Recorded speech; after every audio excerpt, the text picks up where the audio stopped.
Hey everybody, it's Charlie James. This is Charlie James Unscripted, keeping an eye on Tropical Storm Dorian. It is expected to increase in intensity overnight, and some models showing it being a major hurricane by the time it hits down south of us, down in Florida, possibly a Category 3. Now, when you're watching this, you'll see that cone there.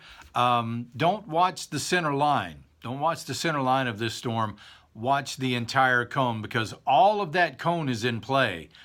So it may actually be a little more north of that center line. So just keep that in mind.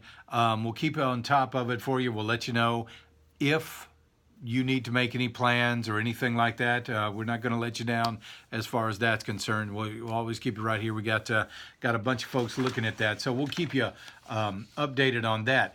Speaking of storms and hurricanes, Charleston City Council approved looking for federal funds to bolster up the seawall down there at the Battery, White Point Gardens. $35 million. $35 million to raise this thing a couple feet. Now, granted, it's 100 years old, but it seems to be working pretty good. I mean, how many times actually does the Battery, White Point Gardens, flood except for during a hurricane? And would raising it a couple of feet actually do anything to help out that flooding? I mean, we've seen water smashing over this thing every time there's a hurricane or a big storm coming in from our east. But is it worth $35 million? Is it to actually protect Charleston from storms like this, storm surge, if you will? Or is it more of a beautification project for the folks that live south of Broad?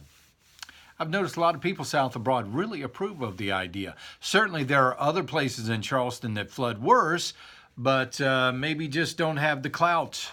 Maybe they don't have the funds to really make their voice heard. It's frustrating, I know. Some of you folks who live in some of those neighborhoods, I mean, my goodness, the Church Creek Basin, look at that. What's going on down there? Did they spend $35 million to protect you from an average flood just from a rainstorm? Did they spend that type of money on you? I don't think so. So, again, money gets money. It always does, always has, always will. I'm Charlie James. This is Unscripted.